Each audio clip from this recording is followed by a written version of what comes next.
The envelope felt unusually heavy in her hands, as if it carried the weight of something far greater than paper. She sat at the kitchen table, the morning sun slicing through the half-drawn blinds, casting sharp lines across the worn wood. Her tea sat untouched, steam long vanished, leaving only a thin, cold film atop the pale liquid. The envelope's edges were rough, the ink from the bank's logo bleeding slightly into the cheap paper, hinting at the urgency inside.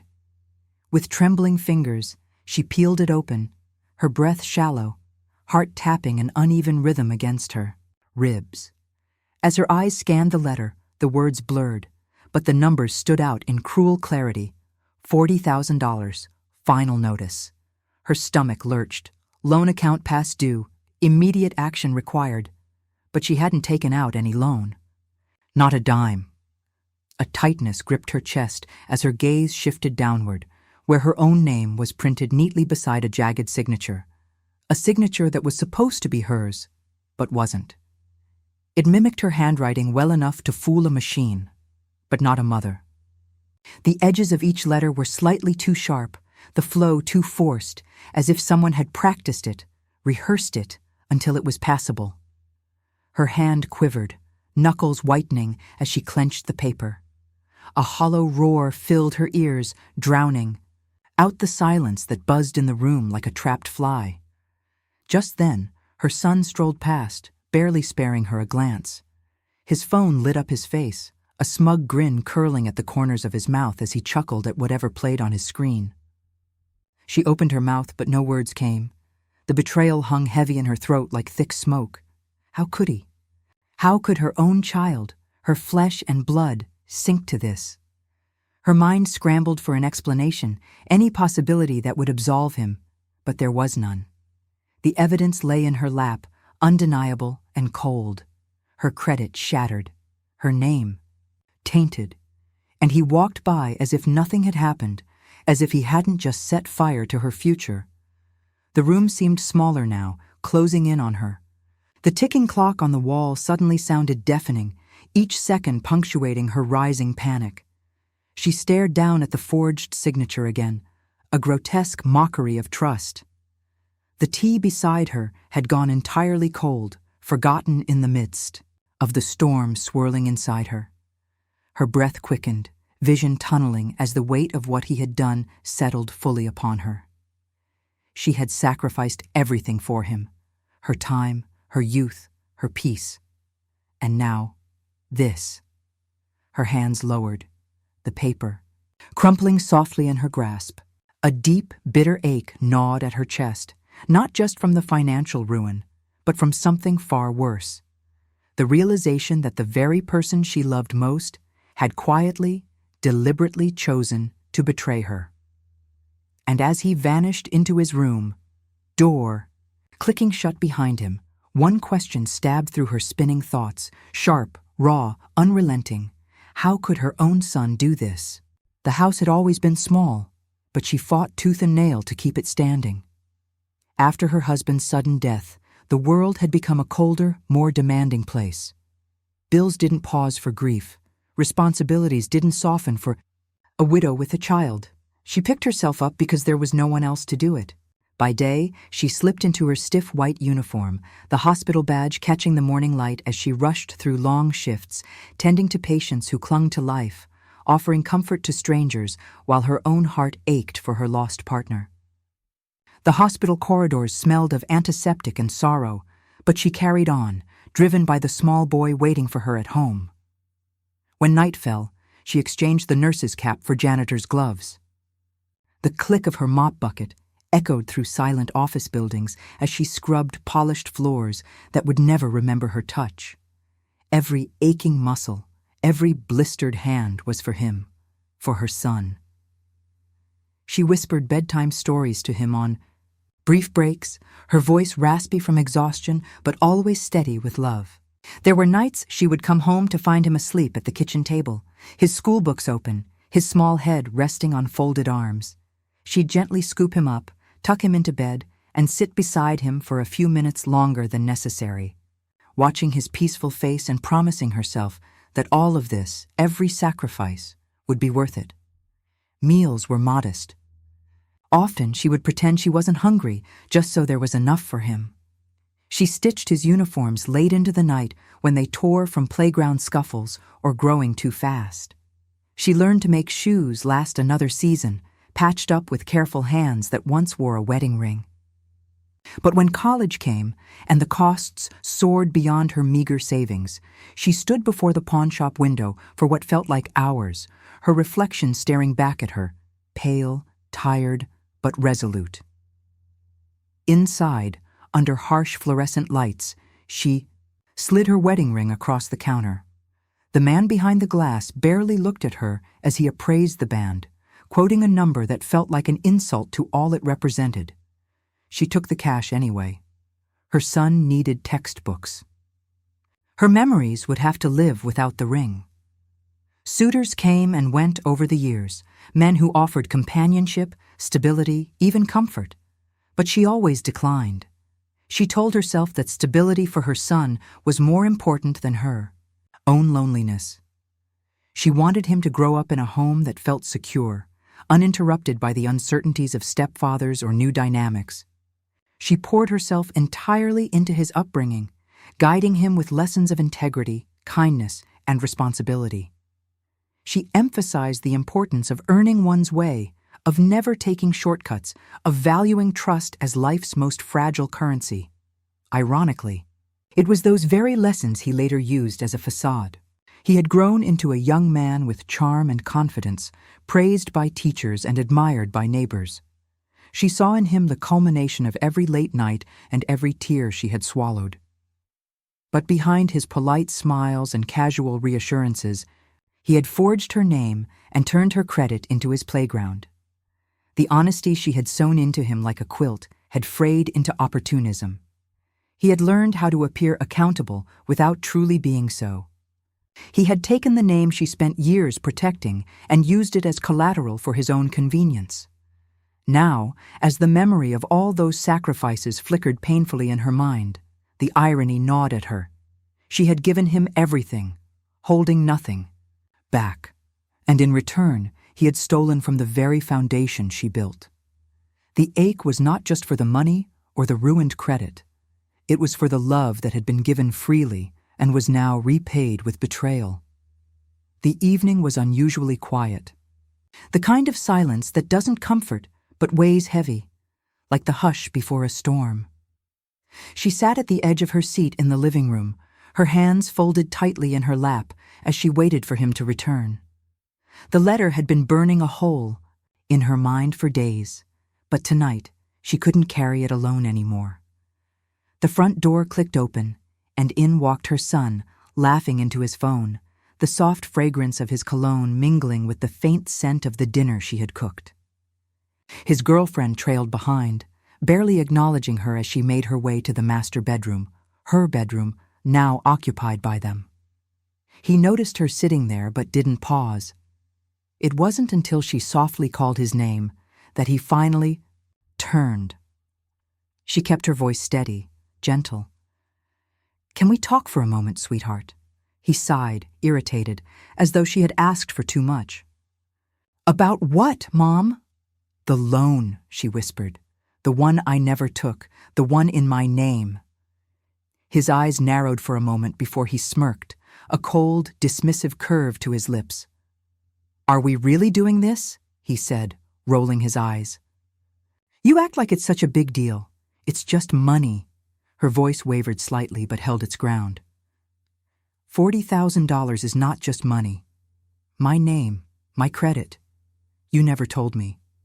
Why didn't you come to me? The irritation flared into something darker. He raised his voice, his tone sharp like a slap. "You owe me anyway, after everything you put me through, working all the time, never being there like a normal mom. You think I don't remember being the kid who had to sit alone at school plays because his mom was working double shifts?" She flinched, as if the words physically struck her, but said nothing. She had sacrificed so much to give him stability, to keep the roof over his head. But to him, it was ammunition.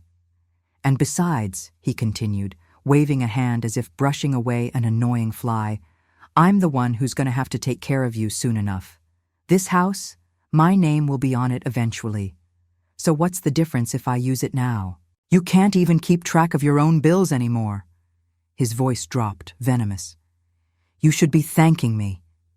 The words twisted in her chest, but she remained seated, composed. He stormed off, muttering under his breath as he disappeared, down the hall. Not long after that night, the lines of respect eroded completely. His girlfriend settled in as though she owned the place. They rearranged the furniture, boxed up her belongings, and moved her into the smaller guest room, the one with barely enough space to fit her old twin bed and a single dresser. The master bedroom, once filled with memories of her and her late husband, now echoed with laughter and music from the younger couple late into the night. The tension climbed with every passing day. He started staying out longer, speaking in hushed tones on the phone, frustration bleeding into his voice. She would hear snippets of arguments with creditors, his girlfriend's growing annoyance at declined purchases, his rising panic masked behind brittle bravado. But she offered no reaction. Her silence was not weakness. It was power. A quiet, unshakable power that tightened its grip with every secret move she made. She no longer needed to raise her voice to win. The storm she once carried inside had found its target, and soon the consequences he had never imagined would come knocking. The morning of the court hearing dawned calm and clear, the air strangely light as she stood before her mirror, fastening the small pearl earrings her husband once gave her. They had sat untouched in her jewelry box for years, but today felt like the right day to wear them. Her hands were steady as she slipped on her coat, the folder of carefully prepared documents resting on the table by the door, its weight reassuring rather than burdensome. Every paper inside had been double-checked, notarized, reviewed by her lawyer and the forensic accountant. She wasn't walking into that courtroom hoping for mercy. She was walking in ready for victory. As she arrived at the courthouse, her son was already there, leaning against the wall, scrolling through his phone with a smirk that barely faded when he caught sight of her. He didn't speak as she approached, simply shook his head and chuckled under his breath as if the entire thing was still some minor inconvenience. His girlfriend sat nearby, arms crossed, eyes flicking over her dismissively. But she paid them no mind. Her focus was forward. The doors to the courtroom opened, and she stepped inside, her heels tapping softly on the polished floor, her lawyer walking confidently beside her.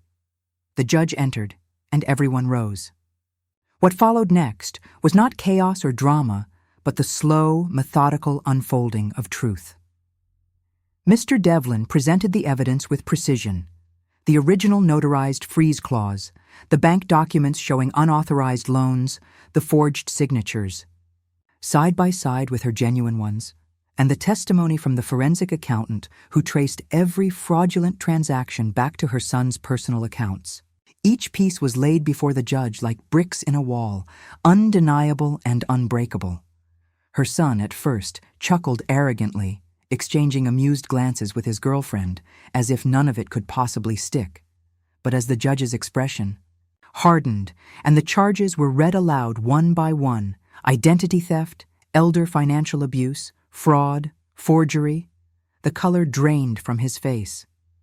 The smirk disappeared. The courtroom, once filled with his smug confidence, grew colder, heavier, with each passing moment. His girlfriend's arms slowly uncrossed, her gaze darting nervously toward the exit, as if hoping to escape before the full weight of what was happening settled on them. When the judge finally spoke, his voice carried a finality that cut through, the air like a blade. Based on the overwhelming evidence provided, this court finds the defendant guilty of fraud and identity theft. The fraudulent loan shall be fully transferred to the defendant's name, and all financial records under the plaintiff's name shall be cleared and restored to their original standing. Furthermore, a permanent restraining order will be issued, prohibiting the defendant from making any contact or accessing the plaintiff's personal or financial affairs moving forward. Her son's mouth opened, desperate for words, but none came. The bailiff stepped closer, as if already anticipating what might happen next. His girlfriend stood slowly, distancing herself as if to sever any remaining connection before it pulled her down as well. The arrogance he had carried for so long collapsed entirely in those few minutes, replaced by a panicked, hollow stare. She stood silent throughout it all, her head held high, her breathing calm. She didn't need to look at him. The victory was not in his humiliation, but in the restoration of everything he had tried to steal. Her name was clean, her credit restored, her freedom returned, and most importantly, her dignity stood untouched, stronger than ever. In the days that followed, the consequences unfolded with poetic precision. With his credit destroyed, he couldn't even secure a prepaid phone plan. Collection agencies began, circling him instead of her. The car he once flaunted was repossessed within weeks. The house of cards he built on lies and stolen trust came crashing down around him, piece by piece. His girlfriend vanished as quickly as she had entered, leaving him to face the wreckage alone. Meanwhile, she returned to her quiet home, her home, now free of his shadow. The family photo was back on the mantel where it belonged, no longer hidden behind potted plants or pushed into corners. She sat by the window some evenings, sipping her tea, watching the sunset with the kind of peace that comes not from forgetting the pain, but from surviving it. She hadn't needed to shout, to rage, or to beg. She had simply waited, planned, and taken everything back. The calls started the very next morning. The phone buzzed softly on her nightstand, his name lighting up the screen like a flashing beacon of desperation. She watched it ring until it fell silent.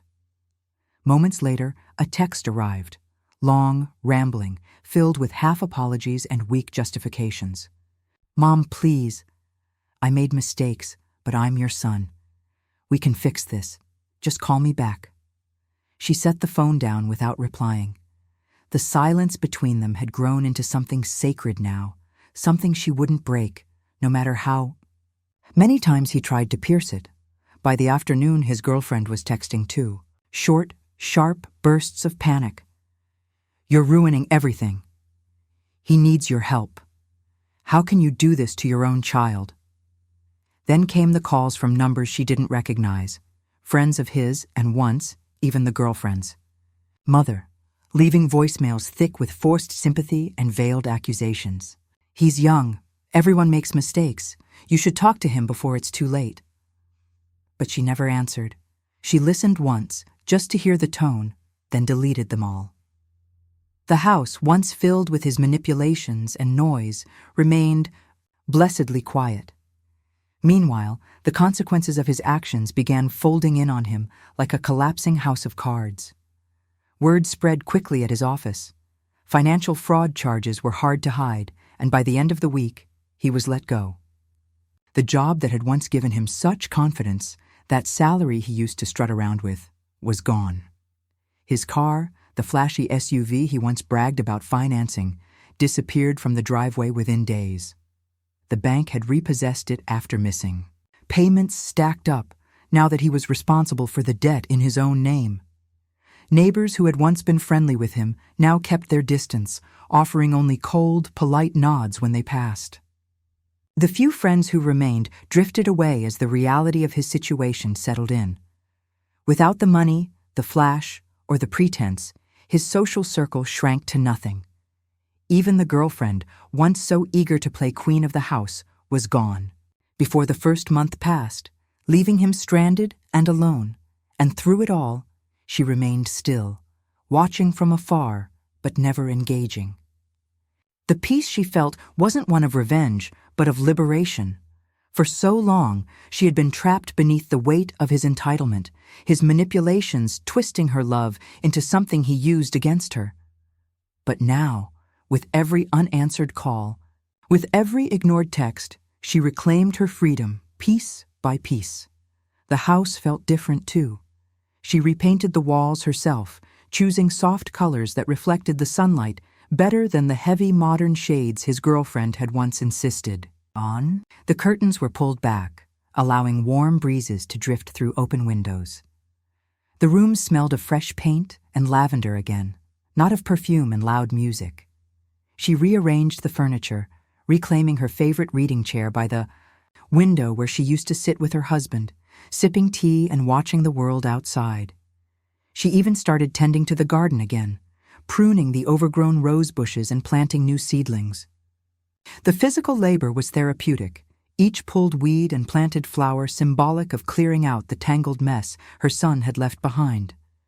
Her hands ached by evening, but it was a satisfying ache, a sign of rebuilding, not of loss. For the first time in years, she allowed herself to breathe deeply, not the shallow, careful breaths of someone trying to keep peace in a house full of tension, but full, steady breaths that filled her lungs and reached all the way to her fingertips. The weight was gone.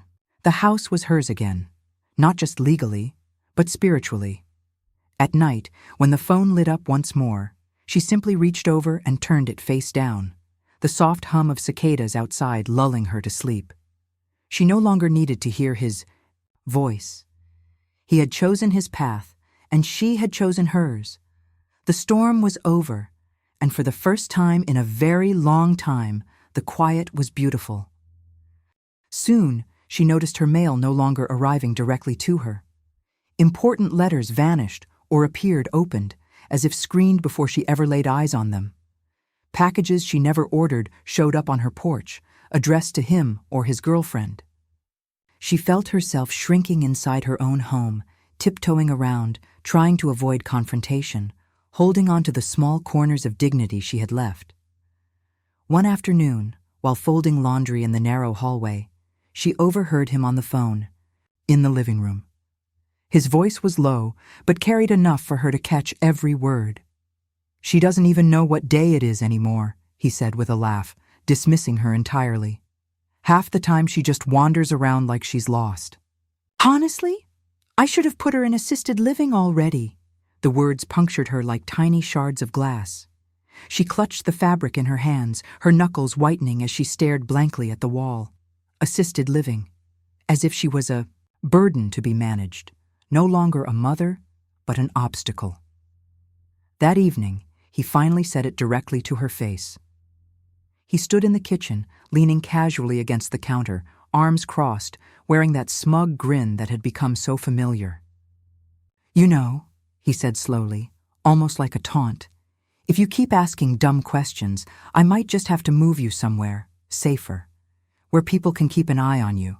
Assisted living's not so bad." She met his gaze, her face calm, almost serene. No shouting, no tears. But behind her eyes, something shifted, a quiet storm gathering strength. The heartbreak sat heavy in her chest, but beneath it, something colder, steadier was taking root. She didn't respond. She simply turned away, her silence far more dangerous than any words she could have spoken. The days blurred into one another, each one as hollow as the last. Morning would come, but not with the gentle warmth it once carried. The house was full of voices, but none of them hers. She moved quietly through the rooms like a guest overstaying her welcome, careful not to disturb the couple who had claimed her space. The phone sat on the small table by her bed, silent. For weeks, she'd waited for the familiar ring of her niece's calls, the cheerful check-ins that used to brighten her days. But those calls had stopped. At first, she wondered if it was simply life being busy, but as the silence stretched on, a gnawing suspicion crept into her chest. Even the women from church, the ones who once filled her Sundays with shared prayers and warm embraces, had grown distant. No more invitations for tea after service. No more casual conversations after worship. When she reached out, leaving messages filled with hesitant warmth, no one returned her calls. The silence wasn't accidental. It was deliberate, heavy, and cruel. She soon learned why. Whispered fragments reached her from the most unexpected places, a sympathetic glance from the pharmacist, a few hushed words exchanged behind her at the market. Her son had been talking, spreading his carefully crafted version of the truth, telling anyone who would listen that she was slipping, that she wasn't remembering things, that she was becoming confused and unstable. The same son she had raised with sleepless nights and empty stomachs now painted her as frail, incapable, and even dangerous to herself. It was a narrative perfectly tailored to isolate her, to justify his control. At the grocery store, she began to find brief comfort in small exchanges with strangers, the cashier's polite questions, the bagger's quick smile. These fleeting moments became the closest thing to conversation she had. The store aisles offered her a strange sort of companionship, a place where nobody looked at her with pity or suspicion. But even there, she noticed the occasional sideways glances from familiar faces, ones who had clearly heard his rumors but were too polite or too cowardly to say anything directly. Her world had grown impossibly small. The house that had once held the echoes of family dinners, birthday celebrations, and Christmas mornings was now reduced to hushed footsteps and closed doors. She stopped answering the phone altogether. The phone no longer rang with love or concern. Instead, its silence taunted her, a constant reminder that no one was calling, no one was coming. The living room, once her sanctuary, had been rearranged to suit their tastes. Her treasured family photo, a black and white portrait of her late husband, and a much younger version of her son, had been quietly moved. It no longer held its place of honor above the mantel. Instead, it now sat partially hidden behind a large potted plant in the corner, as though the life she had built, the family she had cherished, had been deliberately tucked out of sight. Forgotten. Erased. Sometimes late at night, she would pull the photo from behind the plant and run her fingers gently over the glass, tracing the outline of her husband's smile, her young son's chubby cheeks, her own eyes that once held so much hope. She would whisper softly to them, as though they might somehow hear her through the years. I tried my best. I gave him everything. Then she would carefully return the photo to its hidden place, her hands trembling, her eyes stinging with unshed tears. The loneliness was not just a matter of being alone. It was the sharp sting of abandonment, of watching everything she had built slowly crumble, not by strangers, but by the very person she had loved and protected most. The house still smelled of the lemon polish she used, the same polish she once applied with pride, but now the scent only served as a cruel echo of the life that was slipping away. In this carefully orchestrated silence, she sat, a prisoner within. Her own walls, invisible to the world that had once embraced her. Her movements were quiet, deliberate, like the careful stitches she used to mend his school uniforms so many years ago. This wasn't a battle she could win with loud accusations or heated arguments. No, she understood now that her strength lay in silence, in the steady execution of a plan he would never see coming. The first step was opening the private P.O. box. Standing at the small post office counter, she signed the papers with a calm hand, her name etched clearly, confidently. From now on, her mail would no longer pass through his hands. Every bank statement, legal notice, and financial update would come directly to her, eyes only. Next came the forensic accountant. Margaret had recommended him, a quiet man with kind eyes who spoke softly but carried a mind sharp as a blade. She met him in a small office across town, far away from the neighborhood where her son's whispers had poisoned the air. The accountant listened patiently as she laid out the documents, the notarized freeze clause, the bank statements, the forged loan application. With each page, his nod grew firmer. "You've built quite a case, ma'am," he said. "We'll trace every dollar, every signature, every transaction." His words were not just reassurance, they were validation. She wasn't crazy.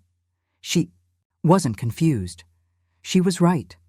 With his help, she began the slow process of reclaiming her financial life. Old accounts were closed. New ones were opened under protected terms. She updated passwords, set up fraud alerts, and, with Margaret's guidance, unearthed every corner her son had tried to control. The more she uncovered, the stronger she felt the storm inside her settle into something steady, like a ship finally finding its course. The lawyer was next. Another old contact from years ago, Mr. Devlin, a man who had known her and her husband when they first bought the house. She arrived at his office one morning, the weight of her situation packed neatly into a single folder. He listened, eyes narrowing as she unfolded her story piece by piece. When she laid the freeze clause on his desk, his mouth pressed into a thin, determined line. "This isn't just fraud," he said, his voice low. "This is elder financial abuse." Together they filed the paperwork discreetly. A credit fraud suit, charges of forgery, and a motion to freeze any assets her son might try to drain once the investigation became public. Every form was carefully submitted, every step taken behind closed doors, away from prying eyes. She wanted no confrontation, no shouting matches. The law would speak for her. Then came the house. She and her husband had worked so hard to keep it, and now she moved to protect it once and for all. With Mr. Devlin's guidance, she transferred the deed into a protected trust, one her son had no claim to. Her retirement funds, too, were shifted into secure accounts he couldn't access or even locate. The fortress she was building was nearly complete, each brick laid with precision and quiet resolve. And all the while, life inside the house went on as if nothing had changed. Her son still paraded through the halls, his girlfriend still redecorated rooms and ordered deliveries, and they still treated her like a fading presence in the corner of their lives. But subtle cracks began to appear. His credit card was declined at the electronics store. A letter from the IRS arrived, addressed to him but sent to her new P.O. box. Packages stopped showing up at the door. Confusion flickered across his face. When he tried to log into accounts that no longer existed, he began to notice the shift, but she said nothing. No accusations, no confrontations, just a polite smile and soft words when they crossed paths in the hallway. "Everything's fine, dear," she'd say when he asked if she was feeling all right. She moved through the house like a ghost cloaked. In calm, while behind the scenes, the walls were slowly closing in around him. The leather-bound journal felt foreign in her hands at first, its spine stiff from years of neglect. It had sat untouched on the top shelf of her closet since the day her husband passed, collecting dust while life swept her along in its heavy current. But now, under the soft glow of the morning sun filtering through her freshly cleaned windows, she opened it once more. The first blank page stared back at her like an old friend, patient and ready. She held the pen gently, feeling the familiar weight between her fingers, and for a moment simply breathed. Her handwriting flowed slowly at first, hesitant, as though the words needed time to find their footing. But soon they came, one after another, like water breaking through a dam. She wrote about the years spent struggling, about the sacrifices quietly made without recognition or thanks, about the long nights stitching uniforms, the meals skipped, the ring pawned, and the heavy loneliness she had worn like an invisible coat. She wrote about the betrayal too, not with anger or bitterness, but as a truth that no longer held power over her. It had happened, and she had survived it. And now she was writing again, not for anyone else, but for herself. The days took on a new rhythm. With the weight of her son's manipulation gone, the house felt lighter, almost as if it exhaled with her. She joined a local book club, something she'd often thought about but never had the energy or freedom to do. The women there welcomed her warmly, their laughter filling the cozy little bookstore where they met each week.